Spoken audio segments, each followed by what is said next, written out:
Of the 64 Democrats who took a seat for the first time in Congress this year, only one of them previously served as Assistant Secretary of State in the Obama administration. He was Assistant Secretary of State for Democracy, Human Rights, and Labor, working on missions around the world. He is now Congressman Tom Malinowski of New Jersey. He serves on the Foreign Affairs Committee, which seems right. And he joins us now here in studio. Congressman, sir, thanks very much for being here. It's really good to have you here. Good to be here. So I laid out in the opening segment there a couple of things that are rattling me that I think are also rattling the Russian and Chinese governments for two very different reasons. Do you feel the contrast between how our government is able to maneuver at times like this, fraught times like this with these big, important countries in the world, now compared to how we might have been able to maneuver on these issues before? When we had a normal government. Yeah. Yes, I'm trying to remember that. So, look, it's the first time I can remember that we've had a president who has gone out of his way to signal to a dictatorship, in this case China, that he just doesn't care what they do to their own people. And I think that has consequences that could be very, very dangerous.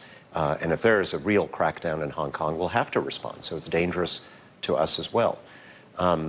You know, there's a debate in the world right now between these powerful authoritarian governments, Russia and China in particular, that are trying to build a new system in which if you have power, you can do what you want. And the United States has traditionally stood against that.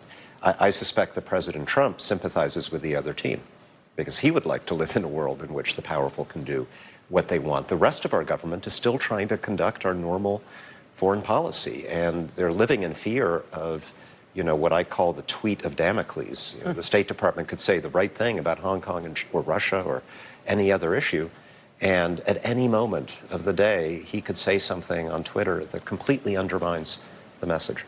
I raised the issue about the president having some ambiguous business ties in Indonesia, of all places. It's newsworthy today because his eldest son was in Indonesia today celebrating that business deal.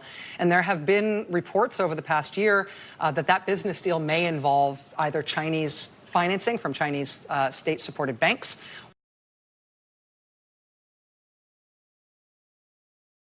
entanglement that's dictating the entire U.S. government's behavior toward China, or even the president's full range of behavior toward China. But if the president does have, or is perceived to have, that kind of personal compromise, where they do have their hand in his pocket, where they are potentially going to be giving him a lot of money, how does that affect our ability to maneuver? How does that affect the relationship between the president and the rest of the government? And how do we handle that? So here's the problem. I don't think there's a conspiracy here. It's just that it makes us look like we're no better than anybody else. And the Chinese love that. Putin loves that. They love to be able to say, look at the Americans.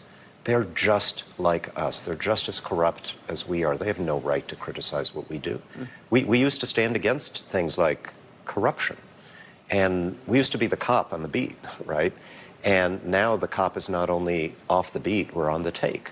And that's just, it makes me feel ashamed. And it certainly undermines our ability to fight for these standards, whether it's corruption, whether it's not taking away the freedom of the people of Hong Kong, or maybe the Chinese stealing our intellectual property, violations of standards that affect our prosperity, our security. We can't do those things. Congressman Tom Malinowski of New Jersey, House Foreign Affairs Committee, former senior member of the State Department. Sir, thanks very much for coming. It's really good to have you here in person. Thank you so much. Thanks a lot.